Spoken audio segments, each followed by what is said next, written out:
Hey, Veronica, guess Hey, what? Jon. Yeah, what's up? I just heard of this guy. He is incredible. He is a master spy, the greatest that's ever lived. Oh, wow. Yeah.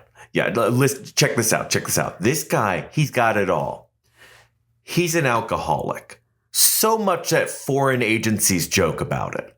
He's also, oh my God, such a sex addict. And I use that in the term where, like, your addiction to sex interferes with your job.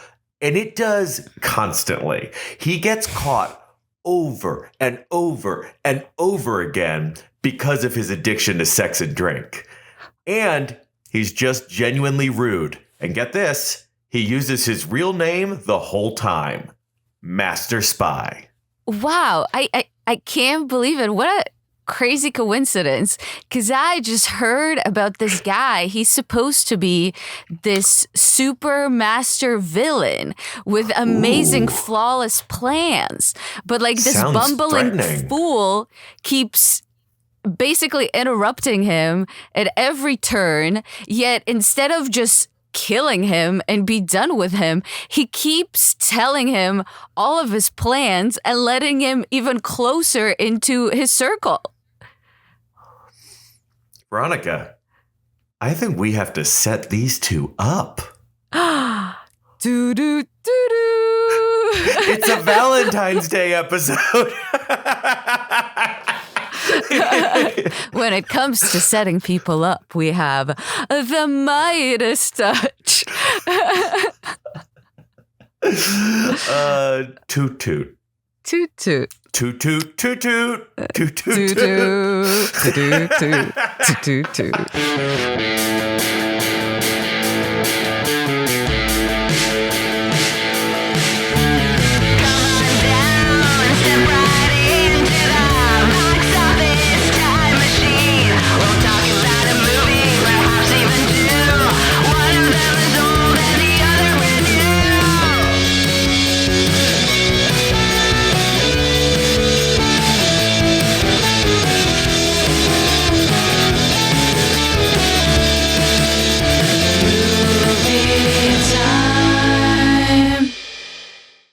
What a great theme. I will say that.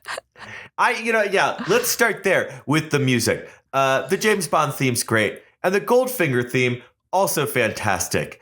I know you texted me a bit about this, and I had the same thought. I've always had this thought. What the fuck are the lyrics about? I don't know. Yeah, it's like they are trying to describe someone who is cool, and kind of sexy and forbidding or whatever. But these are the literal lyrics. He's the man. Okay. Yep. He has the Midas touch. A spider's touch. Is that sexy? Is that menacing? I don't know. Light. It's a light You can touch. just like swat a spider though, I suppose. Such a cold finger. I assume that is only there so that it would rhyme with Goldfinger, which I would again remind you, not a rhyme. Beckons you to enter his web of sin, I guess because he is a spider. Yeah. But don't go in. No. Don't go in.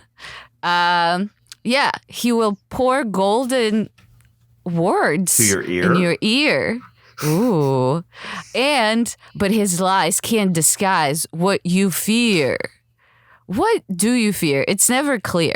For a golden girl knows when he's kissed her, probably because he's very cold and spidery.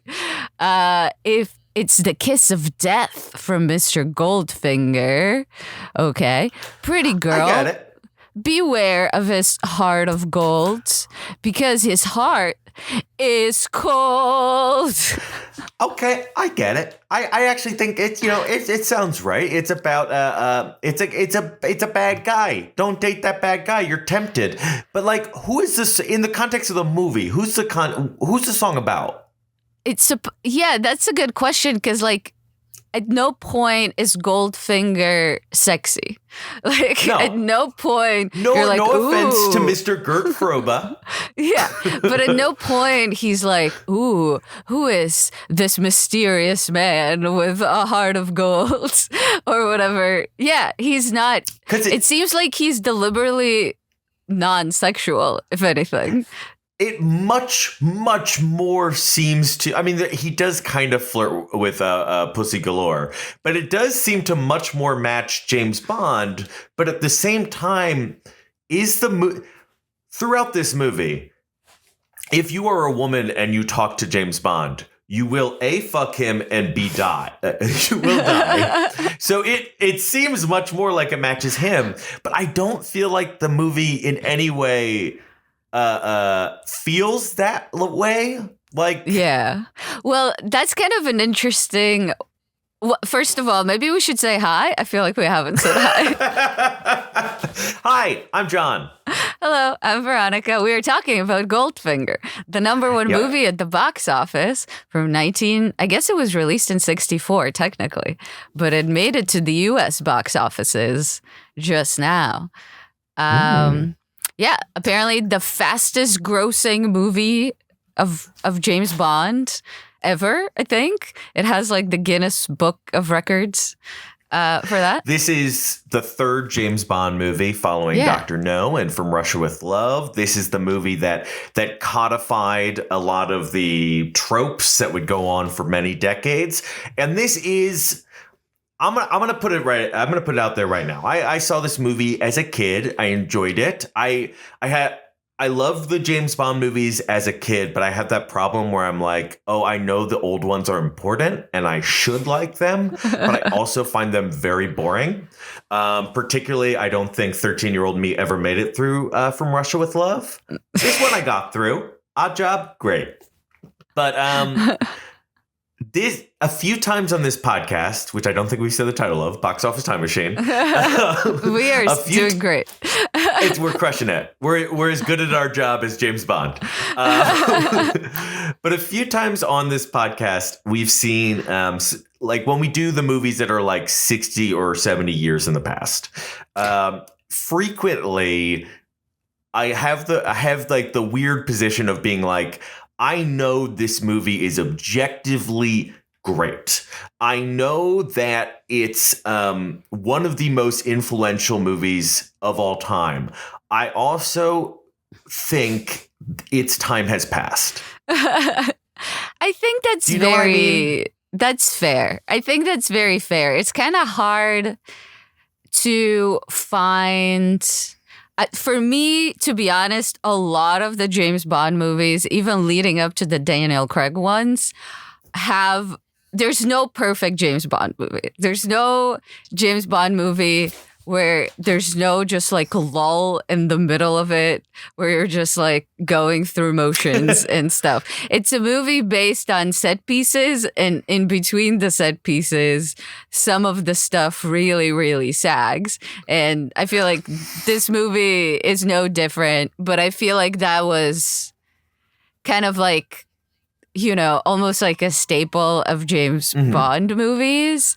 And yeah, and I feel like if you are watching them for the first time as a viewer and as a fan of action movies, I feel like while you can sort of on an academic level be like, oh, this must have inspired this other thing that I saw in other movies or what have you, but you are used to such a more accomplished level of action directing than what is on display here, even that I don't know, like it's kind of hard to recommend this movie on a level that's not just like, you know, academic, even though I do enjoy this movie, but there's so many parts of it where I'm like, this is a weird choice that happened. Yeah, I mean, I agree with some of that, and I disagree with some of that, both positive and negative. On the positive front, I think a lot of James Bond movies are incredibly directed, including this one for its time. On the negative front, the James Bond franchise, and I say this as a fan, does not inspire other series as much as it lifts from. Famously, the James Bond franchise says, "What's popular? Fuck it, James Bond snowboards now." Well, yeah, and like the most recent James Bond ones, Jason Bourne is popular. So Yes, now all absolutely. of a sudden there's a lot of hand-to-hand combat and he's sad now. But Yeah. But I think the James Bond franchise is also very much like you say there's no like perfect James Bond franchise of James Bond movie. I think there is. It's whatever one you saw when you were 12. The James Bond franchise is in that way exactly like SNL. If you are over the age of 15 and you're like, man, these James Bond movies aren't as good as they used to be, or man, this SNL season isn't as good as it used to be, it's because you are no longer 12 to 15. Right. That is the sweet zone, and it just is. But that's the franchise as a whole. Let's Veronica, what is your history with Goldfinger and the James Bond franchise as a whole? We've kind of started getting into it. Yeah, so I've seen Goldfinger before, and it's probably one of my favorite James Bond movies. But again, that's like, as I said, I'm not like a huge fan of the franchise necessarily. I think there are like a lot of very fun beats in all of them, but then they never quite perfectly come together for me. So I've seen that before. I'm actually kind of a fan of Austin Powers and Goldmember. I fucking hate that movie. I only saw it in the theaters, but I remember it being one of the more unpleasant experiences. I like the Austin Powers movies in general. I mean, the third one is definitely the weaker one, but I enjoyed them all. To be fair, James Bond 2, The Spy Who Shagged Me, is one of the greatest theatrical experiences of my life. Too. Austin Powers in The Spy Who Shagged Me. It was 99, right? So I would have been 12, which was, yes, the perfect time for an Austin Powers movie. Yeah. So I have a fondness for them. I'm a big fan of The Simpsons episode You Only Move Twice, which is basically based on Goldfinger. So yeah, I mean, that's kind of my history, I suppose. What is yours, Jon? Yeah, I mean, I kind of got into it. I have that thing where when I was a kid starting to get into movies, there were like franchises that friends and like the older siblings of friends all enjoyed, that I was like, oh, those are cool and I want to see them.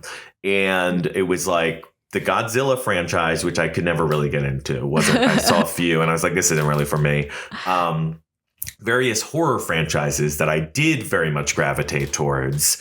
Star Wars, of course, and then James Bond. And I remember, like, I was always like a weird completionist as a kid. Like the first time I ever bought a comic book, I was like, oh, X-Men, hell yeah. And I brought it home and then I realized the cover said issue 4 of 6 or something for whatever the little story arc was. And I was so upset.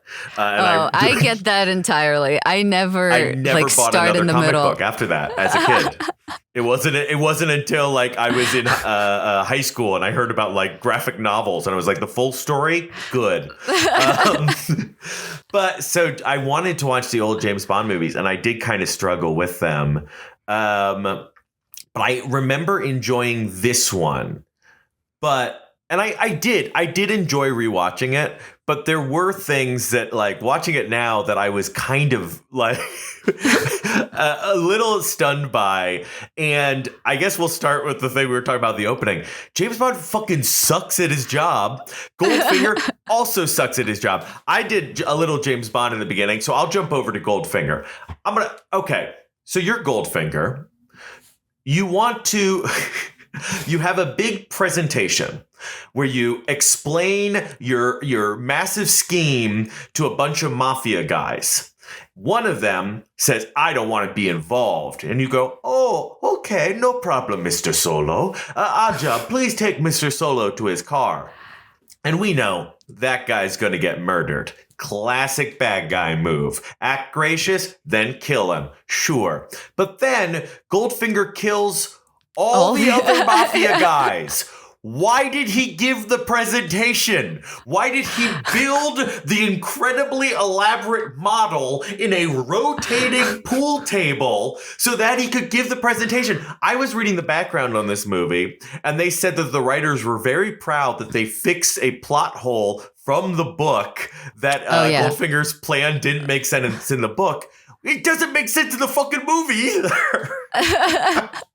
Well, I think the plan itself makes more sense. But yeah, I agree with you. There's no reason for him to, like, it. The scene is only there for exposition purposes, I suppose. But yeah, it's like, why do you do that? But also, like, in the beginning, when he captures James Bond and points the laser at him in the beginning, and he's like, initially he's smart. He's like, I just want you to die. And then Great dialogue. If I die, they'll just send someone after me. Well, I hope he'll be more successful. Very funny. Love that bit. But then, literally, like, all he why has does to he not say, kill him? Yeah, like, because James Bond knows the name of their operation, and he kind of, I guess, insinuates that the next guy would too. And it's like, okay, but why would you keep him around? Wait and see if the next guy is as competent as this guy that you captured very easily. Yeah, I don't. It seems like that's kind of a thing in old Bond movies that I never like, and it's been parodied to death. The fact that they revealed the whole plan to James Bond multiple times and always let him live. It's bizarre. This is certainly, like, this is one of the movies that created that trope that people made fun of. So it seems absurd to see it now in its, like, basic, like, pre-modern form. But, like, not just that he lets him live. So he knocks James Bond out. He's on the table with the laser. We cut to the airplane. We get the famous scene in all the classic James Bond highlight reels. My name's Pussy Galore. Oh, I must be dreaming. He wakes up on the plane. He's been kidnapped. Great. They're taking him to Fort Knox. And then they're like, haha, we've got you hostage on this plane, James Bond. Also, here's your luggage. Why the fuck did you bring his luggage? Also, why is he not handcuffed? Like, why is he just, like, sitting on your plate? The whole next 30 minutes of the movie is all about him using a homing beacon that was in the suitcase. Goldfinger, don't bring his suitcase. He doesn't need extra items of clothing. You're literally locking him in a cell before murdering him. Why is his suitcase there? The cell scene was also crazy because he's basically, like, doing peekaboo with the guard, and then he, like, dives down and he just stays down, and the guy who guards him apparently has, like, one brain cell or something. He's like, oh, he must have disappeared. I better enter blind into this room. I was just like, be smarter. Be smarter. I mean, there's obviously, like, you know, respect your elders, respect sacred texts or whatever. But I think modern movies have it figured out far better. I feel like yeah. You know, it's so funny. It's like it's all, like, very silly. It's the stuff that, like, you know, there's stuff like watching it, like, yeah, I know people joke about James Bond, you know, being a sex addict, but, like, in the opening scene where he's just, like, completed his mission, he's like, and they're like, oh, the plane leaves in an hour. Oh, wait, I gotta fuck this lady one last time. You only have an hour to get to the plane. What How about enjoyable TSA pre-check? What and she's obviously upset with you, but it's so, like, it's funny. The parts that I thought were going to age the worst, which were actually Oddjob and Pussy Galore, were 100% my favorite parts. I love both of those characters. I think they're so fun. No, Oddjob is great. He's a wonderful heavy. Yeah, and he is so silly. The hat is so silly. Incredible. That's the thing. The movie works so much better as like a silly comic romp than a straight action movie, which I think is kind of what they were. It is what they were going for. Obviously, there's comedy throughout the movie. I think they mentioned. I read somewhere that they were like, "Well, Doctor No," and was it Diamonds Are Forever? From Russia with Love. From Russia with Love, were like kind of serious. Oh, and Thunderball. Was this was actually the fourth movie? I'm sorry. No, Thunderball is next. They say that at the end of Goldfinger. The rights issue with Thunderball. Yes. And so, and so they were like, yeah, we're going to try to have fun here. And that's great. I love that stuff. Like more silly stuff. I love that the little scene where they introduce Goldfinger and he like plays cars, but he has like a little like hearing device, and like this guy is like oblivious. The man playing in front of you has literally like an earpiece in his head and insists on sitting on a certain side of the table. And you're like, okay, better be my lucky day today. I think there's a thing where like where these are all like kind of hoary cliched tropes at this point, but like this is kind of the first time we would see all of them. So I do think there is like a filmmaking thing of like, well, we need to make it clear to the audience what is happening and why James Bond can figure out this plot. I don't know how he can figure out which hotel room by just looking, but whatever. But it is, I mean, that's what I'm talking about. Like, this is, we're like making fun of this movie. We're ragging on Mr. Bond a little bit. But with love, from Box Office Time Machine with love. And like, obviously, this is one of the most influential movies of all time. Of all time. It is, and it's something like coming into this podcast, I, kind of maybe foolishly or maybe perspective of a younger man, because we've now been doing this for a while. But I did think like, well, great art is eternal. If you're good enough, you can live as long as a Shakespeare play. If you make a movie that's that good, it can live forever. Doing this podcast, it's a little sad, but more and more I'm like, oh, no matter how good a thing is, it will probably reach the point where it no longer serves the purpose it was originally intended for the audience. Like, I don't think this movie is exciting. It certainly was when it came out.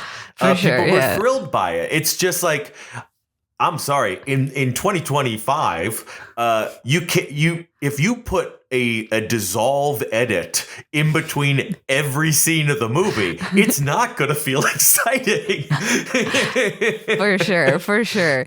And if the big climax scene, a fight scene has no music, just like quiet, like step sounds. That's weird to me. Like, which scene are you talking about? The one where Oddjob fights James Bond, which I think is like, I mean, it is a bit of a silly scene to begin with, but the fact that at no point during it there's a score, it was so odd to me, because I was like, I can't believe how much a score adds to a scene. I kind of disagree. I think the one part of the movie that I'm like, this works completely as intended. Everything in Fort Knox, everything after 60,000 people somehow get the memo to fake going to sleep at the same time.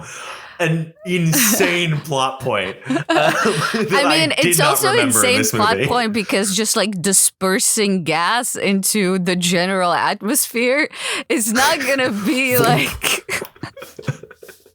as targeted as one would assume. I'm very surprised that Pussy Galore's team of not lesbian pilots all joined onto that plan so quickly. Let me double check. I'm 90% sure in the book that Pussy Galore and her entire team are gay, and James Bond it's not cures actually her. It's implied. It's implied. Yeah, it's implied in the movie, that he turns her because it's like, oh, why isn't Pussy Galore involved with Goldfinger? It's like, well, she was a lesbian who was turned off by Goldfinger's disgusting ways, and then she found James Bond. And I'm like, James Bond like forces himself on her. That is, if anything, gentlemen out there, a turnoff. Let's finish like our current like how the movie has aged conversation, and then create an entire chapter on treatment of women. Oh boy. let's save that for a second. The most fun of subjects. I am confirming that in the book it is an all lesbian organization based in Harlem known as the Cement Mixers. Harlem. And they're a team of Amazonian catwomen. Why would he be taking, like, are there no pilots nearer to Kentucky? It feels like it would be a long journey. It is just, that's just an insane, Ian Fleming, just an insane thing of being like, yep, a team of lesbian cat burglars. But you know what? I kind of love it. I loved it when, like, they land the planes and it's all women coming out. Apparently, some of the women were men in drag, or at least that's what I read.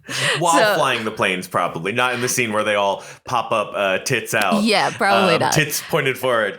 Oh my God. When the first one comes out with like the pointies and was it like the saxophone or the trumpet? It was like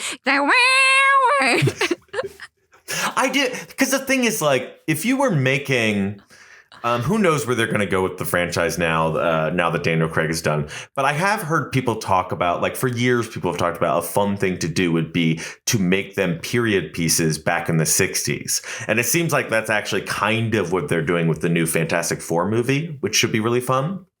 Hopefully. Well, we'll see. But like, if you were doing that and making it more tongue in cheek, like, what wouldn't you want to see more than James Bond going up against a team of lesbians? the only people he can't defeat. But of course, like, and so watching this movie, I kind of want to imagine that they're all still lesbians, but then it makes the Pussy Galore later scenes much more unpleasant. And I suppose that can be our segue into... Wait, look, let's our old box office time machine format segment. Let's dust this off. We haven't done this in a while. The box of longtime listeners will remember our segment. What do we go to call? Ooh, damn, this would not hold up. Ooh, that wouldn't fly. Oh yeah, literally, that as a fly team of today. lesbian pilots. I think.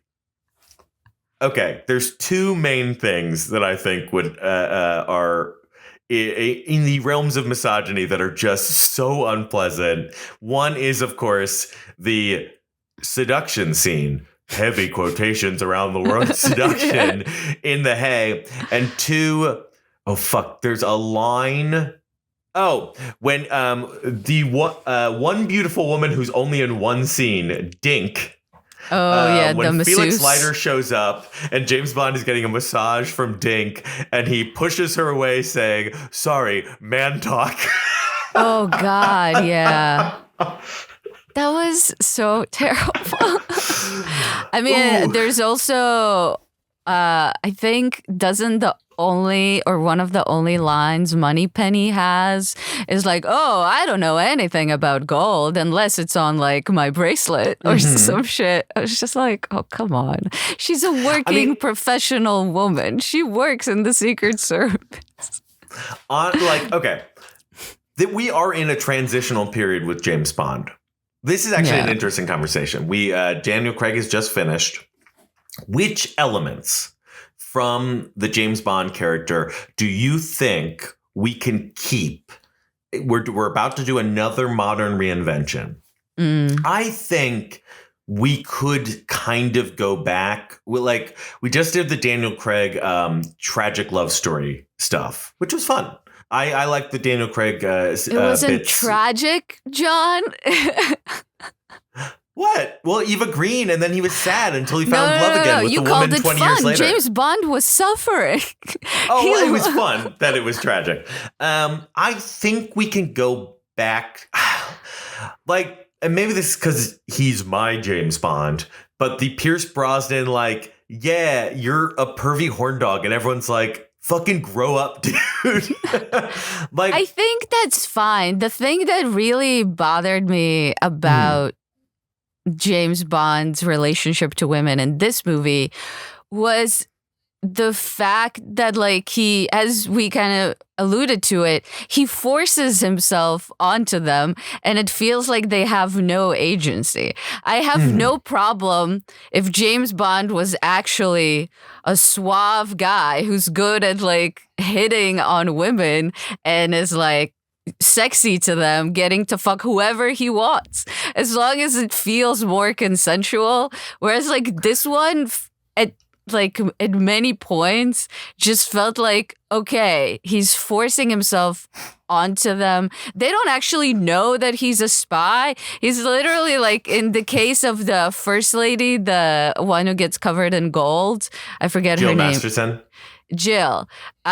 He literally comes into her room, lies on a chaise-longue with her, and it's just I don't know. It just seems just very it's icky in the way And that gets her killed. Don't forget, gets her killed. But it's icky in the sense of these women don't seem to be choosing to be with James Bond, but rather they have to be with James Bond because he's forcing himself onto them, which to me is kind of the icky part. But yeah, if we go back to the point where women have silly names and they do want to fuck him because they want to double cross him later or whatever, fine. That's perfectly fine. But just give him some agency. That's all. Yeah, I mean, and the whole issue of consent remained for, up until literally the Daniel Craig movies. I think it was Skyfall, which, some believe is the best of that series. I think a lot of people think Casino Royale, go back and forth. But Skyfall, I believe, has the scene where he enters the shower with the woman. Am I right? Oh, I don't remember. There's a woman who is, I believe, she's set up as a sex trafficking victim, if it is Skyfall, of the Javier Bardem character. And James Bond meets her and then just joins her in the shower that night. And people I remember when the movie came out, people were like, don't just step into the shower of a sexual assault victim. But I guess I don't want, we're about to get fucking Gen Z James Bond. I've accepted that. And Gen Z don't have sex. The presidency, the American presidency skipping over Gen X. There will never be. I think the next president will, if there is a next president. I hope not. I hope we get Donald forever and ever and ever. To be fair. Look, we are just wrapping up the first week of the amazing Donald Trump presidency. So good. So many Veronica wins. And I are both patriots. We love Donald Trump. And I just want to point out, when Hitler took power, he was only 44 and he was in good shape. We might not have to deal with this too long. It won't make a difference. Everything will still be fucked. But at the very least, there are some good parties coming soon. That's all I'm going to say. I don't know. I feel like he has immunized himself against death by solely consuming McDonald's Big Macs. So I don't know. Hey, RFK Jr. says it's fine now. Anyway, enough of that. That's our enough conversation with that. I hope it'll be so amazing. I hope anyway, FBI in Minecraft. I hope he's Minecraft. Also, he kind of looks like Goldfinger. Or Goldfinger. Back back to the movie. But yeah, so we're going to get. We're probably who, by not the way, going to get. was a member of the Nazi Party. Like the actor was a member of the Really? Nazi. Yeah, no. We brought him over in Operation Paperclip. We got rocket scientists and Goldfinger actors. Well, apparently he was a member. I don't know at what point he stopped being a member, but he did feel very icky about the scene where he had to gas people because he was like, this is kind of like, I don't want to be involved in this. And apparently the movie was banned in Israel for a long time because of that. Until It's like also explicitly Nazi gold. And then until like someone came out and said that he actually helped some people during the Holocaust, like he protected some Jews. So definitely like a weird, but just as long as we're talking about fascism, something to bring up. We can return. I'm sorry we got there. But So like the hat. It's Maybe very I should silly. bleep that section. Maybe I should bleep that section. I don't know. We'll see. I will say to get back to your point about but I just like hope, a Gen Z. I just hope he's not sexless. Yeah. I hope they don't overcorrect. And I hope he's fun. Like, I mean, Daniel Craig is a fun actor, but I feel like they barely used him for humor in that franchise. And I would love for him to come back and be both sexy and fun again. But yeah, I don't know. It does. I mean, this is us like old millennials complaining about Gen Z, but it feels like, I don't know. We've reached that age. There's a lot of... It was my birthday this week. I mean, it's kind of hard. Like, sometimes it feels like they don't like having fun or they don't like being silly in that way. Like, everything is kind of serious. So... I think that's kind of the social media like echo chamber. I mean, it's like, I don't think Tumblr spoke for all millennials. Oh, no, of course. But I hope that there's like a big enough contingent where like, they would go see the movie despite the boring vanilla ones complaining about it on TikTok, Yeah, I think we've talked. That is a vocal minority. We've talked about that on this show before, where I think that a lot has to do with they grew up in a time period where sex was not in movies and porn was so readily available, so that they like a lot of younger people view any sex scene as porn because that's just the only thing they see until heroes like movies like Hitman have come out and reminded people that you can fuck in a movie. Salute to you, Richard Linklater. A movie I kind of liked. Kind of liked. Jennifer Lawrence. Another movie I salute, and I only kind of liked. J-Law. Yeah, she should do more movies. I like J-Law. Anyway, she could be in the James Bond movie. And a movie that's going to be a surprise top 3 pick when we do our best year. I can't decide if it's going to be number 1 or not, but is a movie about Zoomers who enjoy sex. So that's a little tease. That's a fun tease. Beck, do we have anything more to say about the misogyny angle? I don't. No, not really. It's a topic. It's a well-worn topic when talking about James Bond. That's true. I don't think we have much to say. I do kind of want to go back to the idea of setting this movie in the 60s if they were to do more of them, because my favorite part of this movie, the sort of basic mid-century modern white woman I am, is that like I love all the 60s stuff. I love seeing the cars. I love seeing the hotels that they're in. I love seeing everyone's cool outfits. All of that stuff was so cool to me. And I feel like now, I mean, at any point, but like they could have the budget to basically like recreate the 60s like in some cool ways, Mad Men style or whatever, and they can play around exactly with kind of the tropes that we are talking about in a way that's playful and not like icky, and I think it probably would give them that a bit of the remove that they need, where like they might be judged differently if a James Bond movie takes place during our time versus like something that took place in the 60s. So they maybe could be more, swingy and horny. Who's your favorite James Bond, by the way? What's your favorite like era of James Bond? I mean, I like Connery, but yeah, I guess it's either Connery or Pierce Brosnan because he was the James Bond when I love GoldenEye is probably my other favorite James Bond movie. Because it's silly. It's a tough thing where it's like we are the exact right age to be like, yeah, Pierce Brosnan's James Bond. And his first movie is incredible. I rewatched it recently. GoldenEye rules. Yeah. But like his other movies suck. It's something that I didn't realize till I was an adult.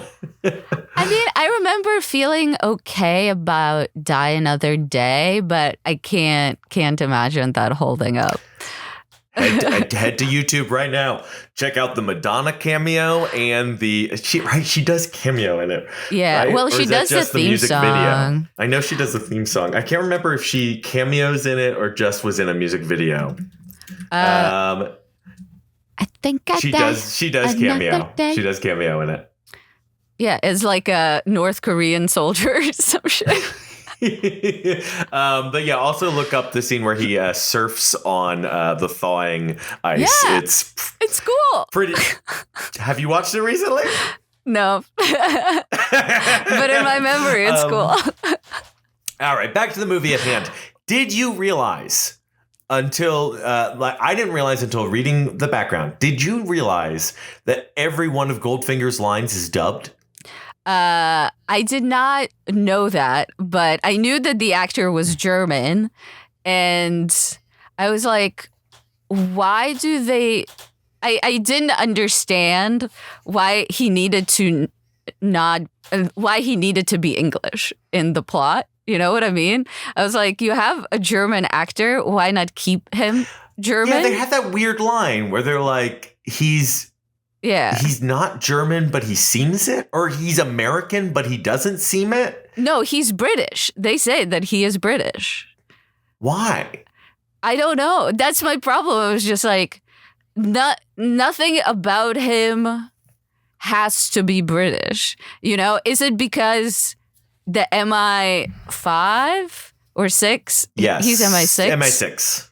MI6. So maybe because MI6 can only Let's get it right. I may have already angered the FBI. Let's not get No, it would be MI6. MI6 because MI5 is their FBI and CIA is their MI5 MI6 is their CIA. MI6 is their CIA. Yeah. So but yeah, I don't really understand why that line is there to be like, oh, he's British, don't worry. It's like, it doesn't matter. Also, he most of his stuff, he is in Switzerland.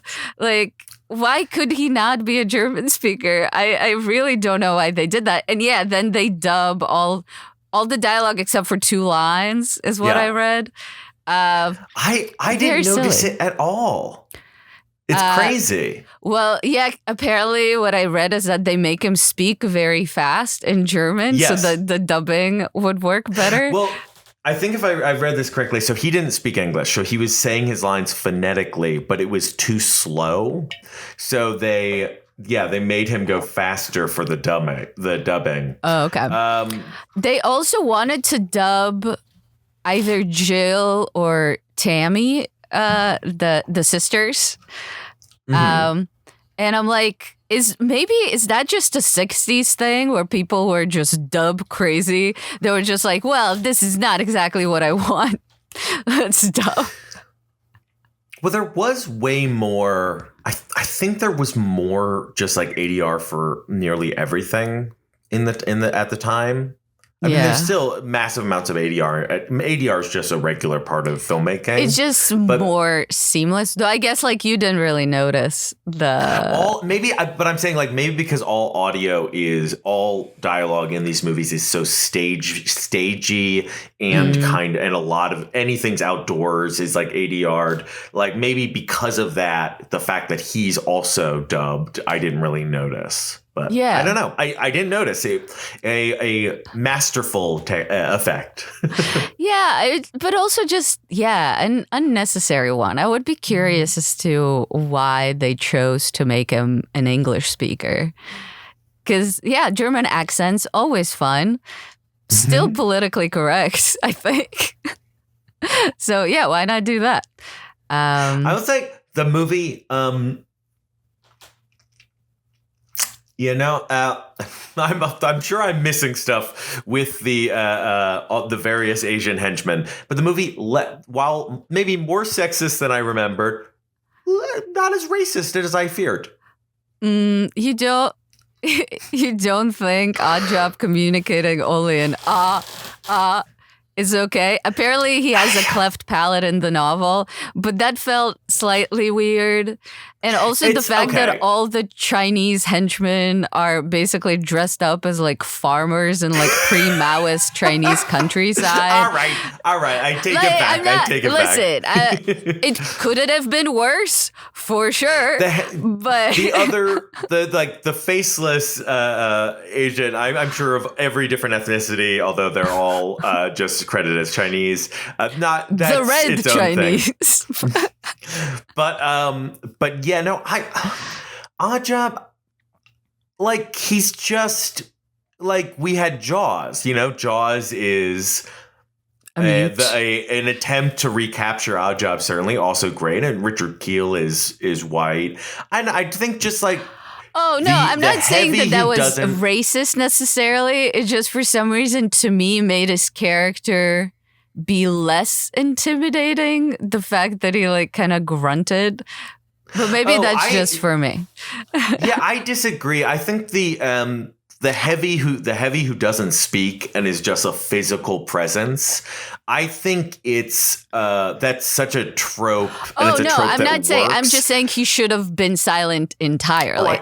Okay. That's like fair. not That's fair. Just like the grunts were weird. The grunts made it seem as if like they think that's how Chinese or like people from Korea speak, which maybe that's me not giving him the benefit of the doubt. So the actor's name is Harold Sakata, and they saw him on a wrestling program. Yeah, and that's Japanese. I mean,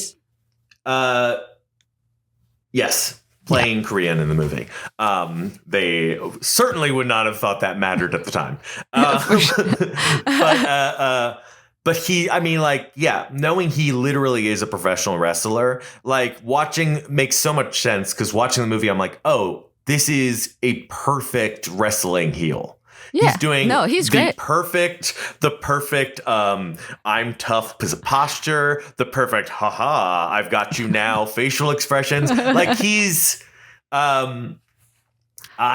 so one of the movies I saw this week that I'll talk about later was Hundreds of Beavers, a movie which its whole goal is to make a live action cartoon. And also Hundreds of Beavers, probably a good James Bond girl name.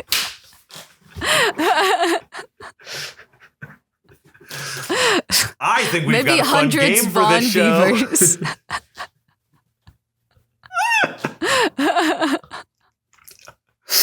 Oh God! Should we just spend the rest of the episodes coming up with female anatomy pun names?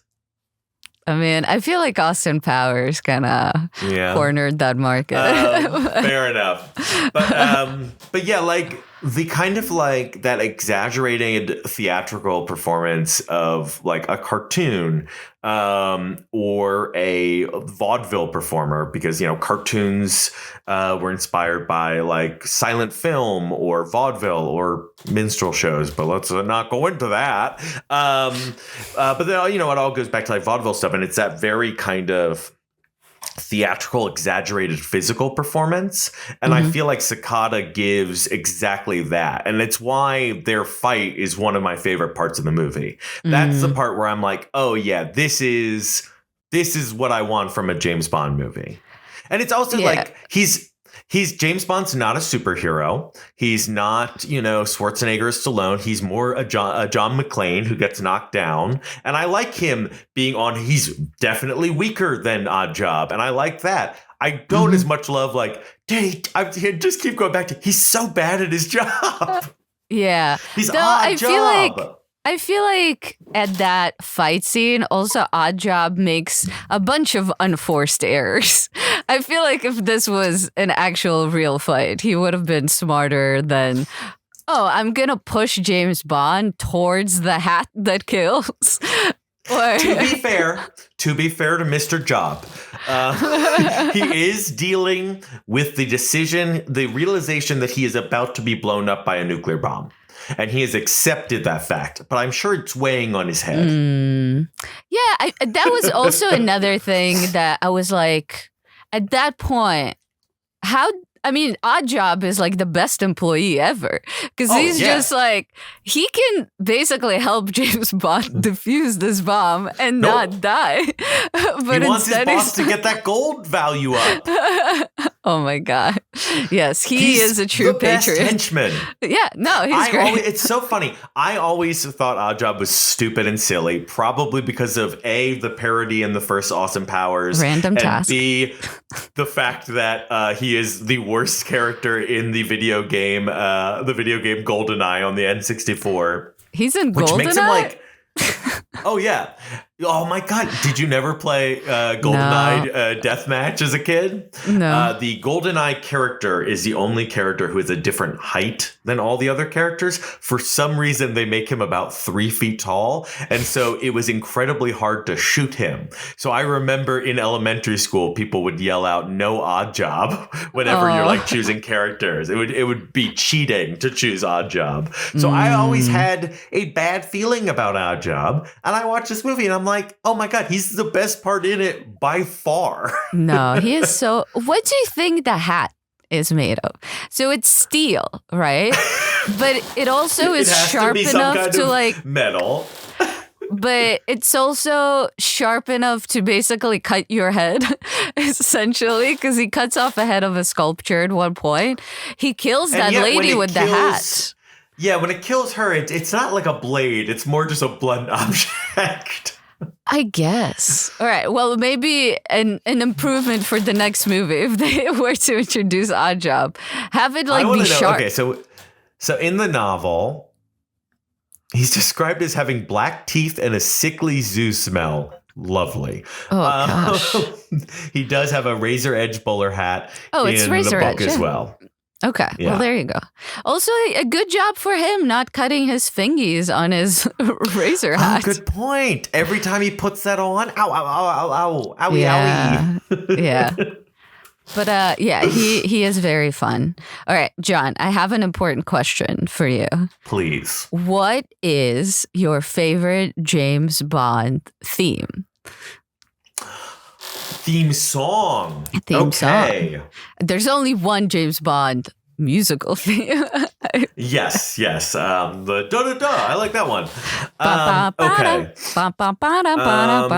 I literally, as a kid, had on my Walkman, I had a tape of all the themes up until GoldenEye. Ooh. So it's going to be crazy that I'm going to go. Let me just try to think of a bunch in my head right now. So I remember I loved World Is Not Enough. That was Garbage because I was a fan of Garbage at the time. I thought, Garbage. What was Shirley? And recycling. Shirley Manson. Shirley Manson, not Shirley Bassey, who sings Goldfinger. They love a Shirley in the James Bond verse. I thought she was very pretty, and I liked when that music video came on TRL. So I like that song. Fair. Although, how does that one go? The world is not enough. And there's such a sudden something to change my love. I hate the Casino Royale theme. I know That's some people Chris like Cornell, that. right? I do not like it. I think it sounds stupid. Yeah, I think no, it it's not sounds good. way too much of the year it came out, and I do not like it. Adele, I like Skyfall. The Sam Smith one, I don't even remember it. No. The Sam and Smith one I'm resentful of because Radiohead recorded. Radiohead, yeah. And it was such a better James Bond theme. And they were like, who knows? Who listens to this? And I was like, okay, fuck Radiohead. I'm going to go with Sam Smith. Jesus. Who knows? Would not be the craziest decision the sure. Broccoli family had ever made. The Broccoli family famously owns the rights, and they are the shepherds of the franchise. Yes. Okay, some more songs. Is it Duran Duran who does the one with Christopher Walken? Which one's that? I don't know. View to a Kill. View to a Kill. That sounds right. Living Daylights is Aha. Is this a waste of time, me trying to impress people by like remembering it? Should I just look up a list? Look up a list. Okay. Like off the top of my head, though, Golden Eye. That's Tina Turner. Yes, golden eye. The ones I remember loving. I think this is fantastic. This is the one that every other one is trying to be. The Spy Who Loved Me. That song is Standing Above Me. The Spy Who Loved Me. It's Sheena Easton, right? Yeah. And that's Nobody Does It Better. That one. No, The Spy Above Me is literally Standing Above Me, The Spy Who Loved Me. I don't know. I thought that's what it was called. No, but the song's called Nobody Does It Better. Yeah. Really? Oh, okay. And it's sung by Carol Simon. Oh, that's not what I'm thinking about. Carly Simon. It's Carly Simon. Sorry. It's written by Carol Sager. But yeah, it's sung by Carly Simon. That one is great. I think that's okay. Okay, so I'm going to say 5, then 5, yes. And then I'll What's order your top them. 5? Goldfinger. This is not in order yet. Goldfinger. Nobody Does It Better. World Is Not Enough. Personal fave. Okay, so the Wings does Live and Let Die. All right, let me just look up every James Bond theme song. While I'm looking this up, what's yours? What's your favorite? All right. So my favorite is You Only Live Twice. I think it's very sexy. Nancy Sinatra. Very cool song. Second one, probably Goldfinger, despite the very silly lyrics. The third one, I would say Skyfall by Adele. I think it sort of, as you say, it is very much harkens back to the tradition of the Bond songs, but it does it justice. I think it's really good. I love Live and Let Die. And I guess, I actually do love The World Is Not Enough. I think it's pretty cool. Maybe Time to Die. No Time to Die. That's Billie Eilish. Do you remember that won an Oscar? Do you remember it? No, but I don't remember any of the Billie Eilish songs that won Oscars. I don't really remember her Barbie song. I was very annoyed when her Barbie song beat the Ken song. I know. That was insane. It's so stupid. I have nothing against Billie Eilish. I think she's wonderful. I have nothing against her brother. But wrong song. Wrong fucking song, movie. Everything Ken. Ryan Gosling should have beat Robert Downey Jr. And the Ken song should have absolutely beat the sad Barbie song. Yeah. Oh, you know what's another good one? Diamonds Are Forever. Another Shirley Bassey one. Diamonds are forever. Oh, that's right. Really good. We know that, and that is sampled in what famous song samples that? I think it still is called Diamonds Are Forever. It's a Kanye Jay-Z song, I believe. Like it's from their collab. There are a lot of good ones. I guess I'm just going to say yes, I'm going to say Goldfinger.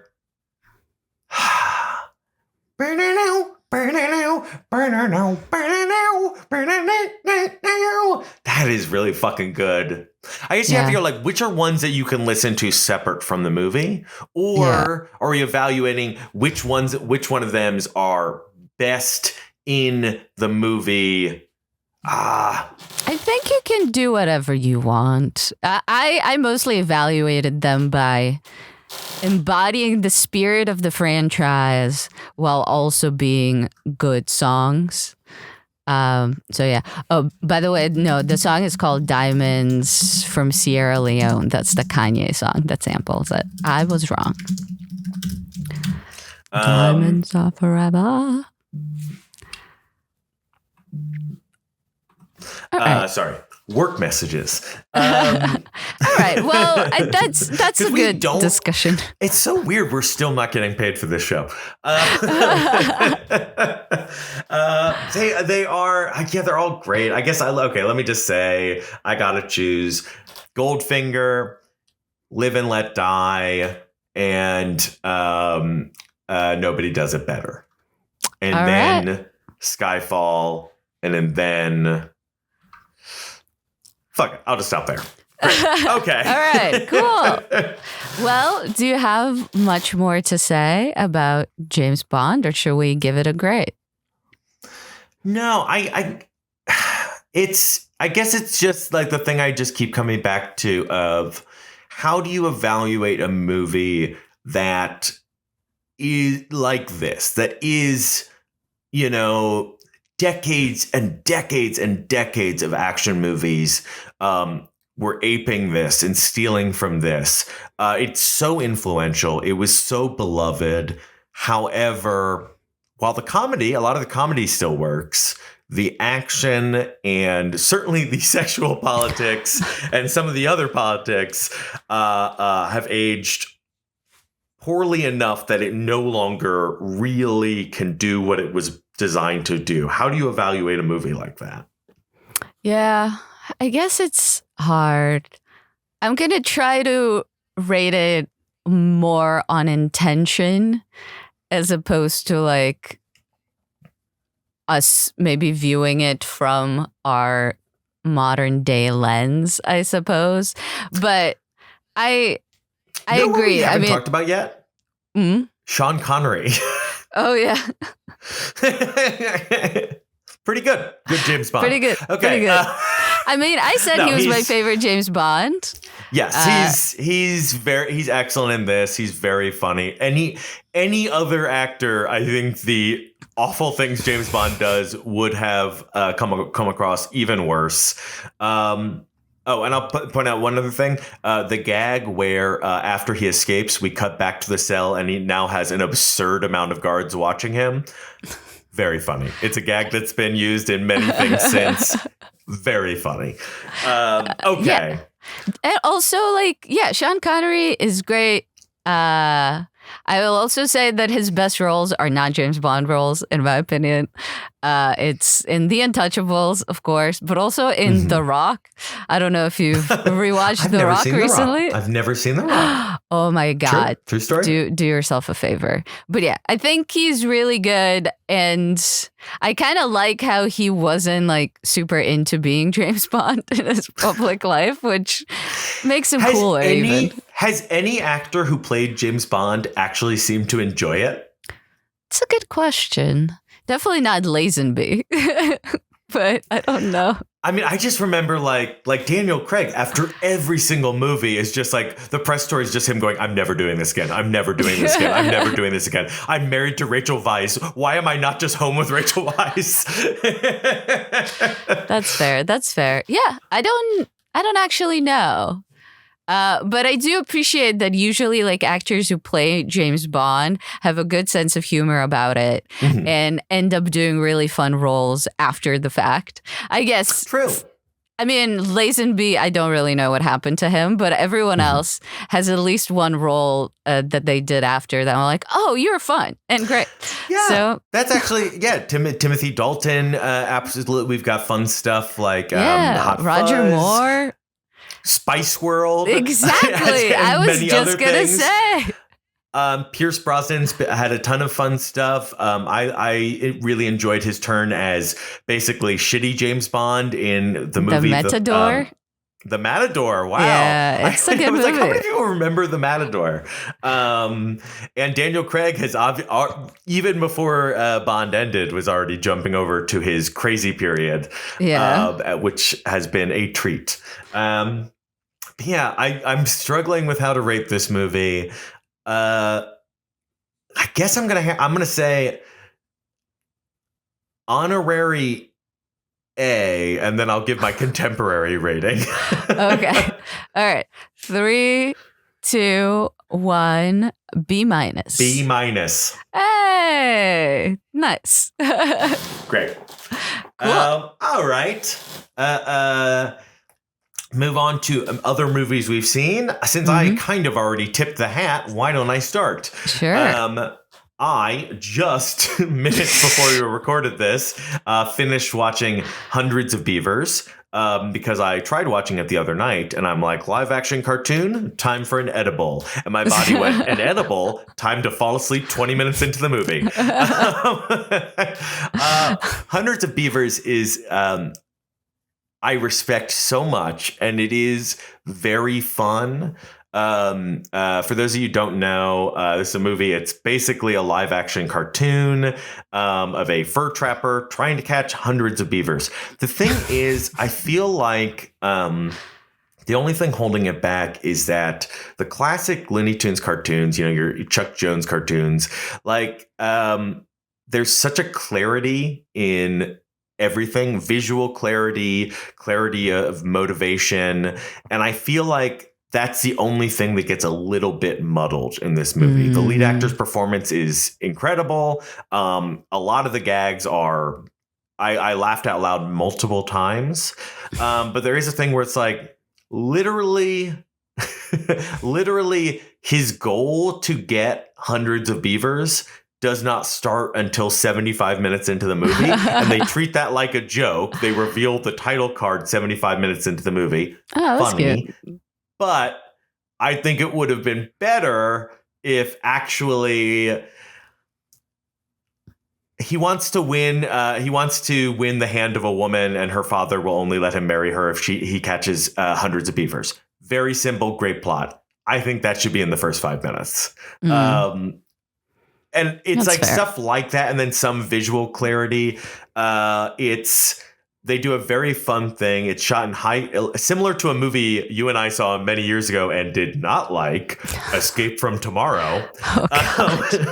They shoot in very high contrast black and white to basically use that to kind of disguise the inherent flaws in the very unique filming situation.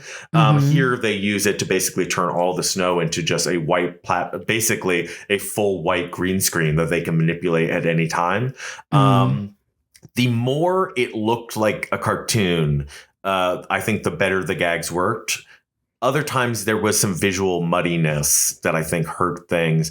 But all in all, it was an exceptionally well done kind of experiment. I think maybe if I hadn't been watching it sitting on my couch by myself and I'd been watching it in a theater with people, I would have loved it much more. But it's a movie I 100% respect. And if any of what I said sounds enjoyable to you, absolutely give it a try. I also saw a movie that I know you've seen, Red Rooms. Oh, yeah. Did you like it? I liked it without loving it. Yeah, that's kind of my... Yeah. Wonderful lead performance. This is a French-Canadian film about a woman who has a mysterious obsession with a serial killer. I'm so torn by... She's like too cool. Oh, yeah. She's like a supermodel and a super hacker at the same time. It's just like, for a movie that other than those elements is so grounded, it felt a little silly. Yeah, that's true. But I thought she gives a great performance. And the other woman who maybe I'm going to say seems more like the type of person who would be in that position.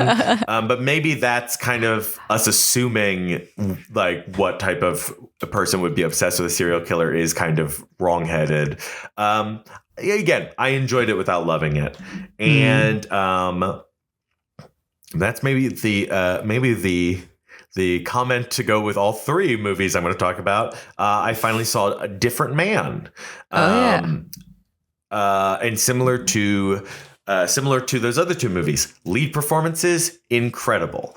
Sebastian Stan, how funny that he wins the Golden Globe for one movie and then gets nominated for the Oscar for a different movie. What has that ever happened before? I mean, I bet it has, but also it's just like I feel like him being nominated in both things. I bet that's happened before. I guess we can ask ChatGPT. I have yet to see The Apprentice. But it's coming back into theaters apparently. I saw. Yeah. But he's fantastic in the movie. Adam Pearson is great. I'm a big fan of Renata. I'm not a big enough fan to know how to pronounce her last name. Renata Rinsby. The Worst Person in the World is one of my favorite movies the past 10 years. She's fun in this as well. The message of this movie is great. I think it's another one where it feels a little muddied by, in this case, pacing. The pacing's a little weird. But all in all, I enjoyed without loving. All of these movies, if they seem interesting to you, I absolutely endorse giving a try, even if I didn't think they were fully successful. I enjoyed them, each of them, quite a bit. Nice. Those are the movies I saw recently.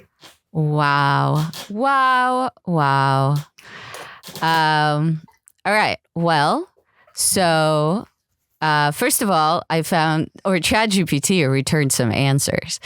Isn't that dead yet? Haven't they gone out of business yet? Well, this is let's see. Okay. So the AI, we talked about the news earlier. The AI bubble bursting, the only bit of good news we've had in 2025 so far. That's true, but I don't think that's actually long lasting, unfortunately. All right. It happened 3-ish times, I would say twice, really. So Julianne Moore was nominated for Far From Heaven for a Golden Globe, but then was nominated for an Oscar for The Hours in the same year, 2003. Were they supposed to lead performances? No, so one was a lead and one was supporting. And Cate Blanchett was nominated for Elizabeth the Golden Age for a Golden Globe, but then for an Oscar she was nominated for I'm Not There. But I'm pretty sure she also was nominated for I'm Not There for a Golden Globe, but maybe not. And she would have definitely been supporting in I'm Not There, right? Yes. Yeah. So that was supporting. Oh, you mean like you want them to be also like in the same category? Okay. Well, that's what I'm saying. It's incredible that Sebastian Stan not only is wins one and is nominated for the other, maybe wins, but like literally, I don't think he's the front runner, the front runner. But like the fact that they're both lead performances, that's what I think is like so fascinating. All right. So it's never happened. It's the first time. Now on to the stuff that I've seen. Unless AI got it wrong, which totally never happens. No. AI is infallible. All right. So I have finally seen Nosferatu. And I was pretty bored. It was pretty mid for me. Mostly, I think, because I saw Bram Stoker's Dracula for the first time a few months ago, and that was the same essential story, but told in a way more fun way. And like, I would even argue more visually creative, which is kind of disappointing because I think Robert Eggers is actually really good in that stuff. And this one was like, yeah, it was competent, but it was kind of the same. I watched Between the Temples, which was very, very charming. It's like a Jewish, maybe slightly Yeah, no, it kind of, yeah, I would call it a very Jewish Harold and Maude.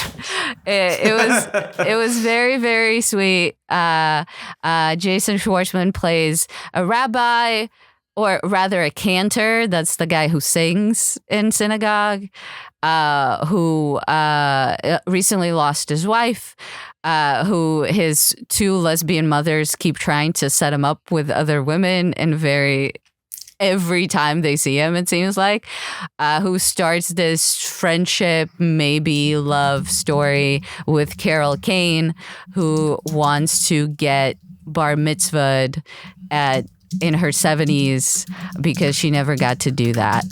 And it was such a sweet and funny movie.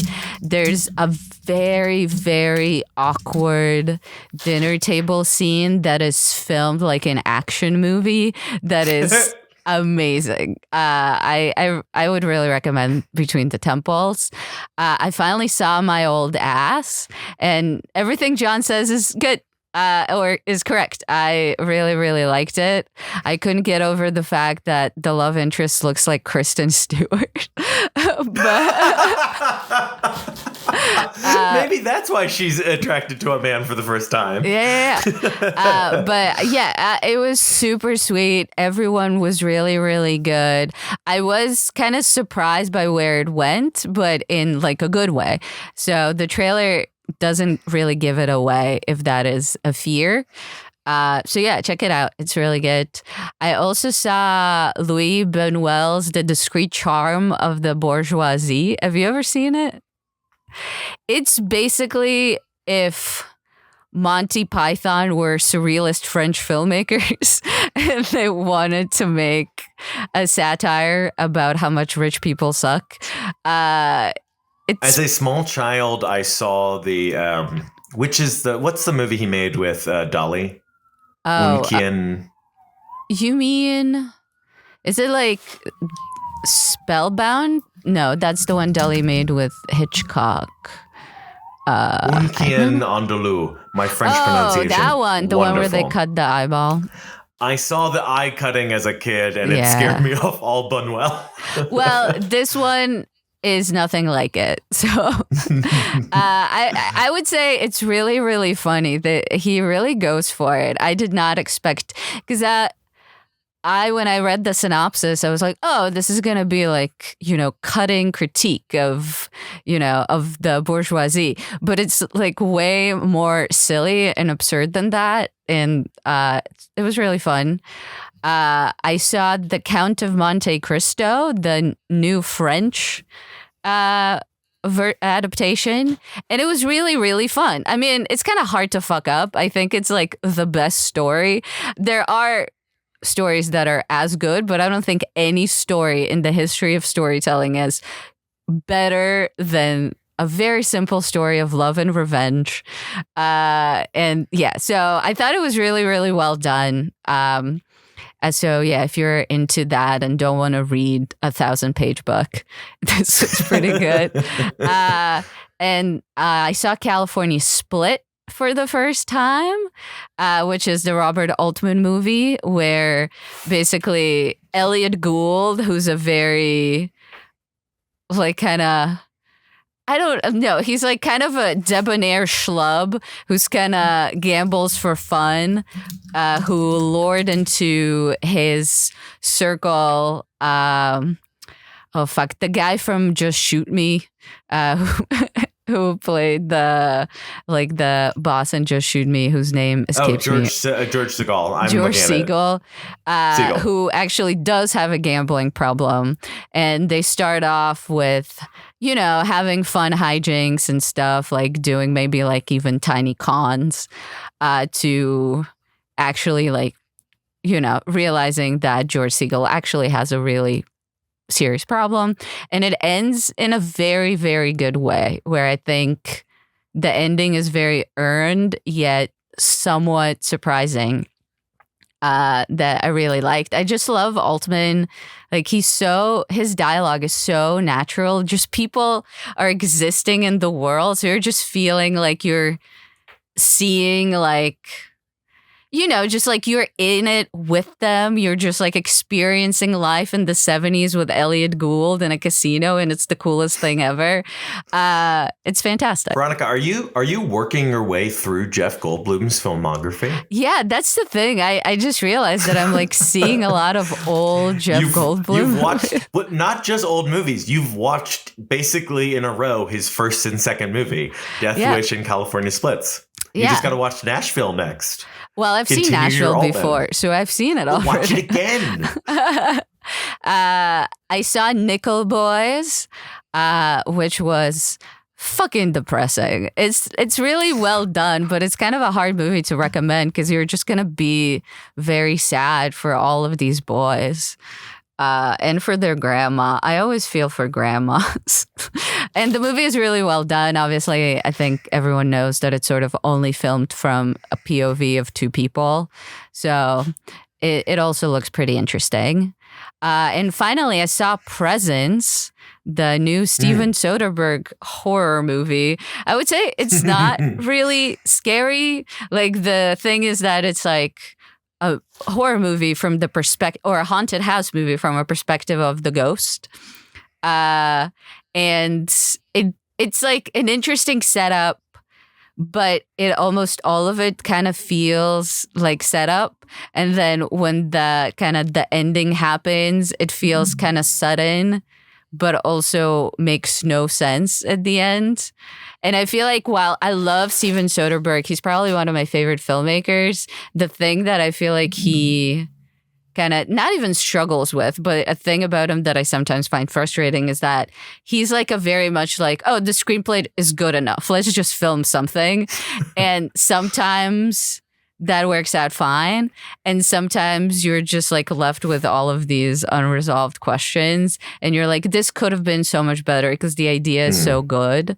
But, and whenever he makes movies where the script is good and the direction as always is great, we get something like Ocean's 11. But so this is kind of like mid, but it's an interesting experiment. All right. I talked a lot. But I saw a lot of good movies, actually. A lot of movies. Yeah. Cool. So next week, or next 2 weeks, 2 weeks from now, we will be doing our best of the year. There's some movies I still got to catch up on. Likewise. I thought it was possible Hundreds of Beavers could make my top 10. I don't think it's going to. I still liked it, but I don't think it's going to. What a teaser. I will say one of the movies I mentioned might make my top 10. I will say nothing more. For anyone who has not heard our annual mid-February best of the year list, if you gave us screeners, people, we would do it at the end of the year. That is we will be doing our top 10 of the year. We will also be doing our typical categories of, do you remember them all? All of them? I've been throughout the year. I've been, you've been collecting? We do good scene, bad movie, biggest disappointment of the year, favorite old movie we watched for the first time this year, biggest surprise of the year, most overhyped movie of the year, performance of the year, and worst movie of the year, or worst three, depending on what mood we're in when we record that episode. I have three. I don't know. Am I really going to say Deadpool 3 times? Yeah, we really should watch Mufasa. I can do a bottom 3 as well. All right. But that'll be coming up. That is always a fun time. So look forward to that in a couple weeks. Yeah. All right. Well, thank you so much for joining us on Pussy Galore Express. Yep. And if I forgot to bleep out those things I said about the president, please don't tell the FBI. Toot toot. Toot toot. Oh boy.